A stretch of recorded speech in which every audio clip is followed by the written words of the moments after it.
Bonjour. Ça va bien? J'ai envie de faire une entrée comme ça, style j'arrive par la porte de chez moi. Bienvenue. Alors on va parler de la société de consommation. Quand on consomme, en fait, eh ben ça nous consomme. Coucou Malélie. Alors, je crois que, je sais pas qui c'est qui a vu le Fight Club. Tyler Durden, je sais plus comment il s'appelle, mais un truc, il dit après ça te consomme, ça te possède et tout. En fait, la société de consommation, c'est de l'emprise. On parle toujours de la même chose. Mais oui, parce qu'on se rend pas compte en fait, mais c'est toujours pareil, comme si c'était la même couleur en fait. Comment on peut faire tomber amoureux en fait? Donc, alors, je me disais, je voulais comprendre l'amour. On veut tous comprendre l'amour. On veut savoir comment ça marche. On veut savoir comment avoir du pouvoir, tu vois, ou contrôler sa vie, être au pouvoir de sa vie. Les enfants, quand ils commencent toujours par ce même jeu de... Ils regardent l'autre qui joue avec un jouet, l'objet désir. 2 minutes avant, il est à côté du copain hein, et il ne l'intéresse pas. Il s'intéresse au jouet quand le copain, il prend le jouet et qu'il joue avec. Ou on a envie d'avoir ce que le copain, il a dans la main. D'ailleurs, toutes nos pubs, elles sont là, elles nous montrent le produit, mais quelqu'un qui a acheté le produit, tu vois. Et donc le jeu des enfants, c'est prendre le jouet du copain et se barrer le plus vite possible à l'autre bout de la pièce. C'est le mien, non c'est à moi, non c'est à moi. Donc ça commence déjà d'entrée de jeu, quoi, tout petit, avec ce jouet qu'on veut prendre à l'autre et qu'on veut posséder en fait. Ça marche pour tout, hein, ce qui est un objet de désir ou qu'on veut être avec quelqu'un, tu vois, dans une relation. Un mec qui te plaît, tu vois. Comment tu vas faire pour que tu lui plaises en fait? Il va falloir que tu attires son attention, que tu te démarques, tu vois. C'est un petit peu comme la guerre en fait, la compétition, tu vois, la rivalité, tout ça. Comme si tu cours derrière le jouet, tu vois. Quand le petit, il a réussi à prendre le jouet et qu'il part en courant, ben l'autre, qu'est-ce qu'il fait? Il part à la poursuite de son jouet. Et il court, il fait « Je veux le jouet, tu me l'as pris, je le veux, je le veux ». Ça n'a pas de fin, ça n'a pas de fin. C'est l'escalade, ça y est, c'est le combat qui est lancé. Je te mets un coup et puis je te rends le coup et puis je te remets un. C'est l'escalade en fait. On veut toujours le truc qu'on possède, qu'on avait, tu vois, pour notre intérêt. Je veux ce jouet, je l'avais dans la main, c'est normal si on vient me le prendre, de tout faire pour le récupérer. À aucun moment, le petit il se dit, ben je lui laisse. Ou alors, ben je m'en fous. Donc en fait, on va mettre en place des stratégies pour avoir ce qu'on veut en fait, si on l'a pas. On pense pas à lâcher, à laisser tomber en fait, tu vois. Donc on va mettre en place toutes des stratégies. Et donc là, c'est notre système de croyance en fait, qui va nous faire marcher, tu vois, qui va nous faire avoir ce qu'on veut. Donc c'est parti, la magie commence. Quand je voulais un mec, ou alors quand un mec me voulait, c'est fou de parler comme ça, tu vois. Comment c'est possible d'avoir... Moi, je me fais halluciner moi-même, quoi. Je veux quelqu'un. Ça va pas, non? Bon, bref. On dit tout se passe pas. Donc, stratégie. On va commencer par la stratégie. Alors que dans une relation, c'est quand même le cœur d'abord. C'est pas la stratégie, tu vois. C'est quand même le cœur. On est attiré, on est en amour, on a envie de donner à quelqu'un plus qu'à un autre, tu vois. C'est des valeurs du cœur en fait, avant de la stratégie pour avoir, pour posséder, pour acquérir, pour acheter, pour consommer en fait, tu vois. En fait, les hommes s'approchent de moi, ils me donnent un truc nouveau que je ne connais pas. Ils me font découvrir un truc que je ne connais pas, qui va me plaire, qui va me séduire. Donc un goût dans la bouche, tu vois, je sais pas comment on peut dire, un nouveau fruit, un truc nouveau. Ça peut être du charnel par exemple, tu vois. Tu connais pas, si te fait découvrir l'essence, tu vois, le corps et tout. Les femmes, elles sont à la découverte de ça, tu vois. Les hommes, ils découvrent bien avant les femmes, tu vois. Faut savoir, mais petite chouchoute, qu'une femme, son plaisir, il est 9 fois plus fort que celui d'un homme. Alors moi je disais, ouais super, on les a battus. On est toujours en compète là, les hommes et les femmes. Mais en fait, je sais pas si c'est le mieux quand même. Parce que s'il est 9 fois plus fort, t'es prête à tout quoi. Ah ouais, moi je suis prête à tout pour avoir mon plaisir, que lui, bon, il sera prêt à tout, mais 9 fois moins fort que la femme quand même, tu vois. Pas abuser quand même non plus. Donc avoir la part masculine en nous, c'est bien aussi, tu vois, pour se détacher, tu vois, pour... ouais. Donc en fait, l'homme, il va t'apporter un nouveau truc, tu vois, un truc comme pas une passion, mais un truc un peu comme quand tu vas acheter un fringue, par exemple, et que ça t'a fait du bien, tu vois. Bah, tu vas te racheter un autre fringue, ça va te faire du bien, tu vois. C'est la société de consommation, ça, hein, c'est pareil. Hein. Donc au niveau relationnel, c'est pareil. La personne, elle va t'amener un nouveau truc, c'est-à-dire de l'attention, une nouvelle attention, peu importe, tu vois, un confort. Tu vas croire qu'elle va t'apporter une sécurité, tu vois. Et tu vas croire que tout ça, en fait, maintenant, que tu connais, tu en as besoin. Et que tu peux pas le perdre parce que tu l'as, c'est à toi maintenant, c'est pour toi, tu le possèdes, tu vois. Et que tu en as besoin et que c'est trop important pour dans ta vie. Alors qu'en fait, avant de découvrir ça, tu vivais très bien. Quand on était enfant, on n'avait pas d'argent, on vivait très bien. J'ai l'impression que les enfants, ils sont plus en joie que les adultes. Pourquoi grandir alors, tu vois? Je sais pas, ça donne pas trop envie, quoi, tu vois, aux gosses. Faut qu'on puisse leur montrer que la vie, elle est belle, quoi. Pas que la vie, c'est de la merde, quoi, quand même. Sinon, qu'est-ce qu'ils foutent ici à s'incarner? Tu vois, les enfants, quand il y a des enfants, mais il y a de l'espoir encore, tu vois. Mais plus tu grandis, plus tu deviens triste. C'est l'arnaque. C'est l'arnaque. Donc, on revient à notre relation, comment stratégie, comment faire pour qu'un homme il t'aime ou qu'une femme elle t'aime ou plaire à quelqu'un. Bon, bah en fait, tu lui donnes un nouveau truc. Donc, en fait, tu l'attaches. Là, tu mets une chaîne.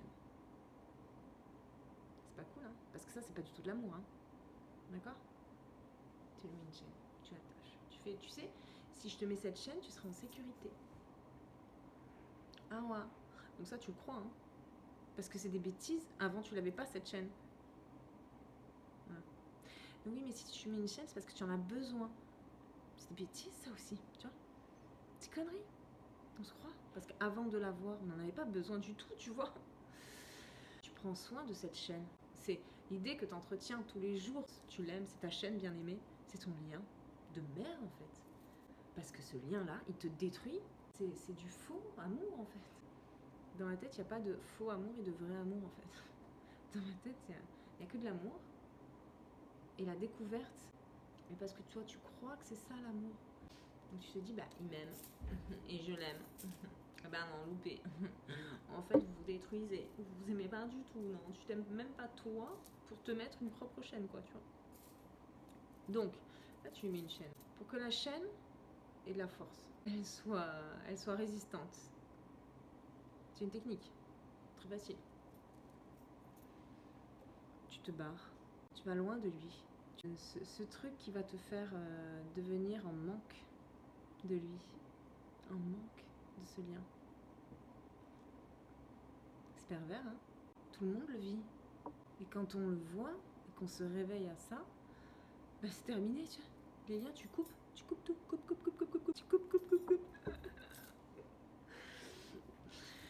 Donc, en fait, après que tu te barres et que tu te dis non, pendant 3 jours, je vais pas lui envoyer de message. Pendant une semaine, je lui réponds pas. Ah, je suis obligée d'aller faire un voyage d'affaires pendant 1 mois. Ah, je dois retourner chez mon ex-femme parce qu'elle s'est pété la gueule dans les escaliers.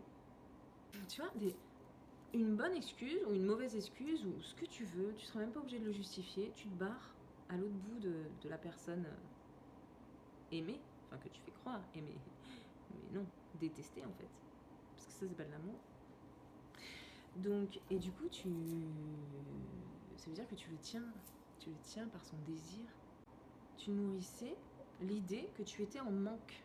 C'est comme si tu croyais que tu ne méritais pas de vivre l'abondance en fait. Parce que la vie, c'est de l'abondance, c'est pas du manque. La vie te donne en abondance. L'amour, tu donnes et tu reçois. Tu fais pas que donner ou que recevoir. L'amour, c'est un échange, l'amour, c'est une communication. On le sait, hein, quand même. Oui, on le sait, ça. Pas besoin d'expliquer. Donc, une fois que tu lui as mis ses chaînes, que tu t'es barré pendant un petit moment, que tu l'as mis en manque, il va se rendre compte que, en fait, il a du désir pour toi. Et il va revenir vers toi en rampant. Tu vas le faire ramper, le gars. Ou la fille, tu vas la faire ramper, quoi. Vers toi. Parce que ça y est, il s'est hypnotisé avec son désir. C'est une hypnose, en fait. Il se croit. Il s'y croit. Il se dit, ah, en fait, elle me manque. Mais pas du tout, c'est une habitude que tu peux couper, que tu peux casser. C'est même pas un lien, c'est toi qui nourris cette croyance chaque jour ou cette illusion chaque jour que tu es en couple. Que l'amour, c'est ça. Qu'il a dû partir pour quelque chose de valable, de noble, de justifiable, tu vois. C'est toi qui te fais ton histoire, ton truc, tu vois. Mais que elle est bien, que c'est la femme de ma vie, tu vois. Donc je suis prêt à tout, tu vois. Mais c'est des idées, des trucs que tu te racontes parce que à partir du moment où il y a un espace entre vous, il y a une distance, la relation, tu l'as laissée à un instant T. Mais quand tu vas la retrouver, tu peux pas la retrouver de la même façon que tu l'as laissée en fait. L'herbe, elle pousse. Quand tu t'es barré 15 jours et que tu reviens chez toi, l'herbe, elle a continué à pousser. C'est plus tu peux pas la retrouver mais à la même hauteur, tu vois. À chaque fois que tu vas revenir dans ta relation, elle aura changé, elle se sera transformée, tu vois. C'est pour ça que je dis que je suis d'accord quand tu vas acheter quelque chose, tu vas consommer quelque chose, ça va te consommer en fait.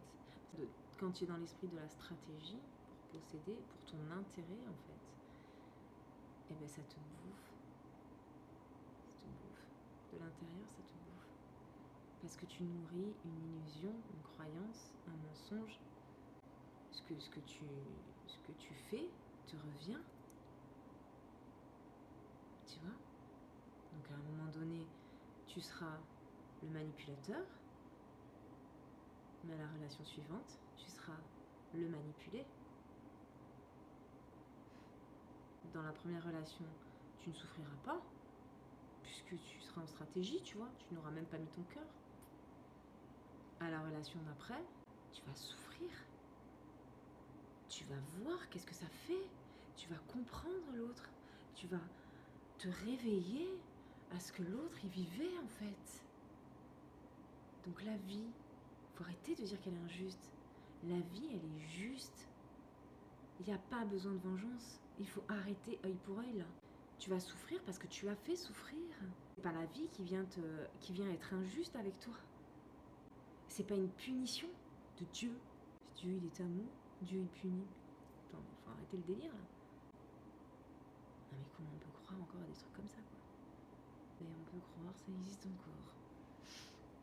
Bah ça va être difficile hein, d'enlever ces croyances là. Pourtant moi ces croyances je les ai eues hein. C'est pas impossible. Moi j'étais dans la religion à fond hein.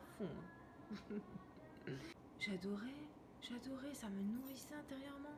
C'était ma quête tout de suite. Enfant, je suis arrivée direct. Je faisais un bon, fait la prière. Ah, Dieu, il existe. Ah, génial. Je faisais une bougie. J'avais des trucs de ouf, hein, petite. Hein. Bon, après, c'est de l'ordre de l'intimité. Je peux pas dire, tu vois, ce que j'ai vécu dans mon rapport à Dieu depuis petite, tu vois, mais on y croit, on se fait des murs de croyances. Et pour les défoncer,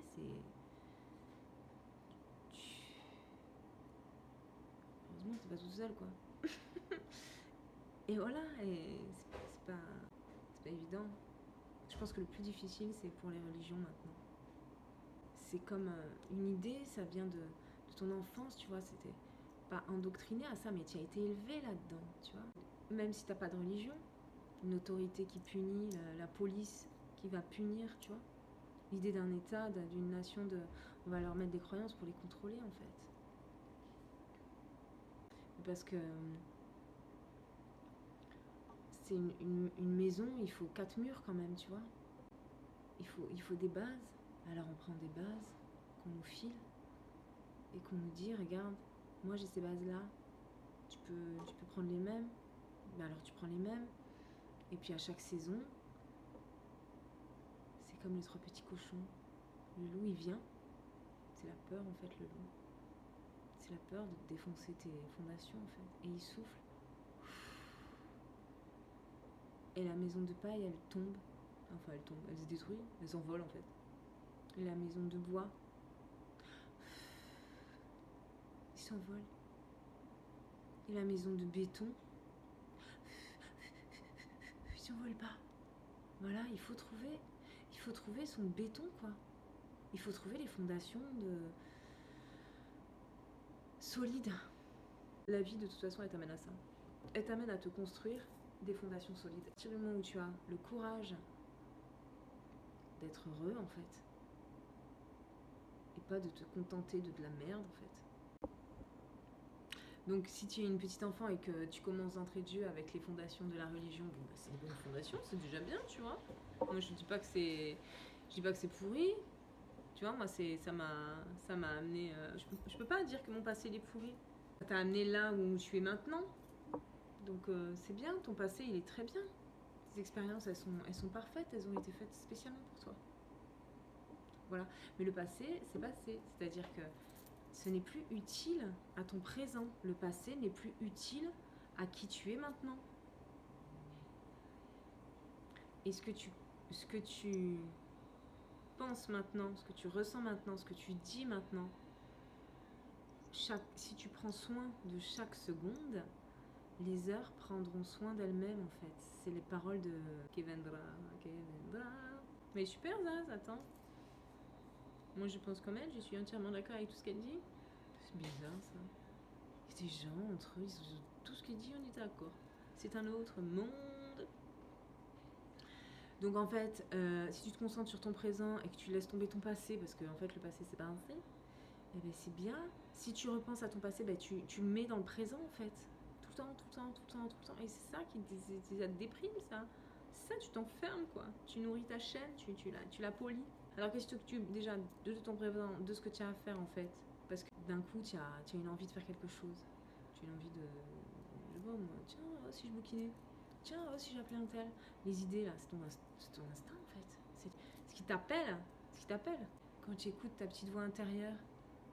C'est ça le présent. Le présent, il sait. Et c'est ça que tu es au présent en fait. Quand tu es relié à ton cœur, tu sais exactement ce que tu dois faire à quel moment en fait. Ben, c'est bien. Ben, si on était tous comme ça, on serait moins chier la vie quoi. On serait moins triste en fait. Et ouais. Ben oui. Oh tiens, j'allais boire un café. Ah ben va te boire un café. Ah puis tu rencontres Bernard. Ah salut Bernard, comment ça va? Ben ça va et toi? Ben tu sais moi j'ai une voiture, je sais pas quoi en faire. Ah ben justement, moi je cherche une voiture. Ah ben voilà. Tu vois, c'est bien aussi quand la vie elle te fait des trucs, tu vois, quand la vie vient te montrer des trucs que si allez ben va boire un café et tu dis oh non, je pas envie, bah beau dehors. C'est con, comment elle va te montrer comment tu vas pouvoir rencontrer Bernard et que Bernard il te dise que justement avec la voiture, je sais pas quoi là. Petite histoire. Tu vois, en fait, être dans l'instant, c'est se rendre disponible à la vie. C'est quand quelqu'un t'appelle et qu'il te dit ouais vas-y viens on se voit et tout. Ben t'y vas, tu te poses même pas la question si t'as envie, si t'as pas envie, t'y vas, parce que tu sais que ça mène quelque part quoi. Tu sais que la vie elle t'amène pas que, elle t'amène des trucs quoi, pour toi. La vie elle te donne des cadeaux, le présent c'est un cadeau, présent le cadeau. Tiens je t'ai apporté un présent. Merci, justement j'étais dans le passé, où je me projetais dans le futur. J'en ai marre de ces choses, c'est quoi ce délire? Ah là là. C'est tellement bien d'être con aussi des fois, de rien capter. Moi j'étais bien. C'est vrai on est bien quand on est endormi. On dit non je fais ça parce que c'est la faute des autres. C'est pas de ma faute, non c'est pas de ma faute, non je suis pas du tout responsable de ma vie. Loupé. Tu es entièrement responsable de ta vie. Parce que tu vois la graine, la petite graine que tu étais, toutes les petites graines du monde en fait. Le potentiel de la graine, tout est dans la graine en fait. Que tu la mettes dans la terre ou que tu la mettes dans l'eau, tu vois. L'eau c'est l'amour, l'eau. À partir du moment où il y a de l'amour, la graine elle brise sa coque et elle pousse. Mais tout le potentiel de la pousse c'est dans la graine, tu vois. C'est pas dans l'eau, c'est pas dans la terre, c'est pas dans tout le potentiel. Tu me diras, c'est un peu avec les éléments aussi quand même, mais tout le potentiel est dans la graine. Moi, je me suis mis un petit truc là. Je sais pas si on voit. Tout ce dont j'ai besoin est en moi.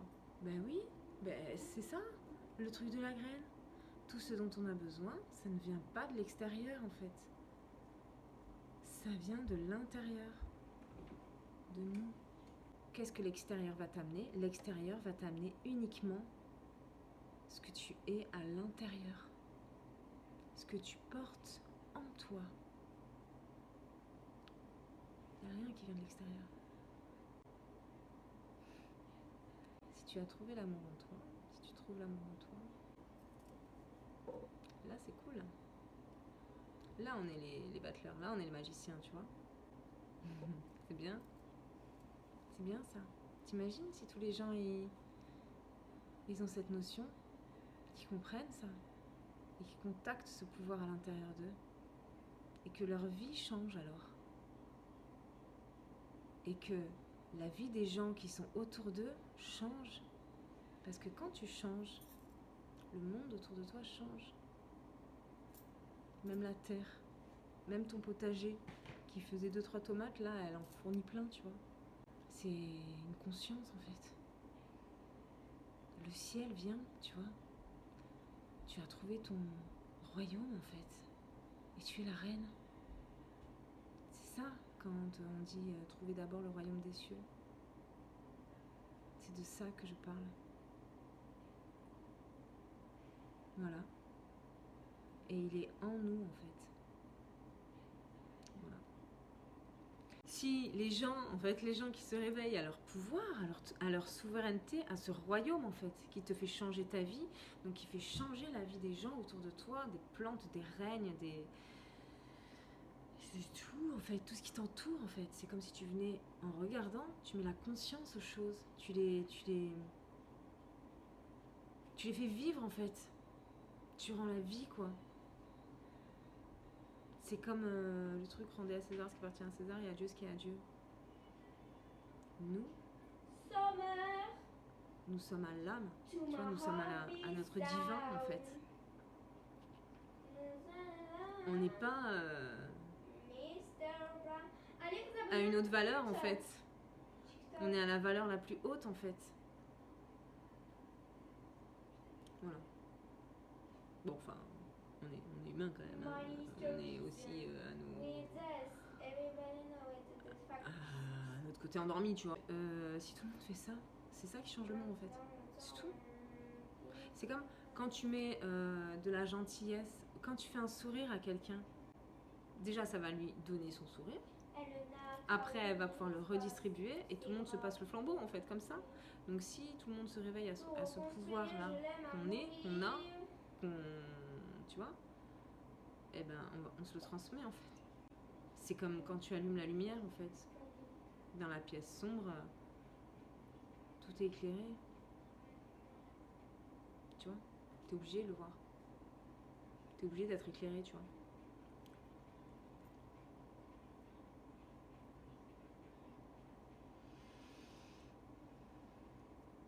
Donc quand tu vas donner un sourire, l'autre il va recevoir ce sourire, ça va lui donner son sourire, il va le redistribuer, et pareil pour les autres. Et ben c'est pareil pour la méchanceté, en fait, parce que l'un va pas sans l'autre. Donc c'est pour ça aussi qu'aujourd'hui il y a vraiment les deux pôles. Il y a beaucoup de méchanceté, tu te rends compte de tout ce qu'on fait et tout. Mais oui, mais de l'autre côté aussi, tu te rends compte de tout ce qu'on fait, tous les gens qui s'éveillent, tous les gens qui rayonnent. Leur cœur, en fait, leur être. Je parle pas de savoir-faire, je parle d'un savoir-être, qui on est, d'où on vient. Tu vois, si on a compris qui on était, si on sait qui on est, d'où on vient, ce qu'on vient faire, en fait, ben c'est bon. On est dans l'être. On est à qui on est. Donc on est à la bonne place. On rayonne qui on est. On est dans notre vérité. Et les autres, ils se disent, c'est beau. Ben ouais, c'est super beau. Moi aussi, je veux faire ça. Ben vas-y, fais-le. Ou alors ils se disent, putain, je suis jaloux. Pourquoi elle arrive et pas moi? Je vais la posséder. Je vais l'attraper. Je vais la prendre pour moi. Et puis je vais la buter un petit peu parce que ça me saoule qu'elle soit plus que moi. Donc c'est fini tout ça, c'est bon. C'est fini les narcisses, les trucs, perversion et tout, c'est terminé. Parce que quand on est qui on est, ça se dégage, en fait. Tout ça, ça part, ça te dégage. Ça te dégage. Et en plus, ceux qui s'approchent pour faire ça, et bien en fait, ça leur apprend à devenir, par leur souffrance, ils vont souffrir et finalement ils vont quand même devenir qui ils sont. Alors qu'à la base c'était de la jalousie, hein, c'était pour détruire. Hein. Ben, c'est con, ça fait le contraire. Ça va les révéler être des mauvais et du coup ils vont vouloir être mieux en fait. Et quand ils vont vouloir être mieux, ils vont devenir qui ils sont.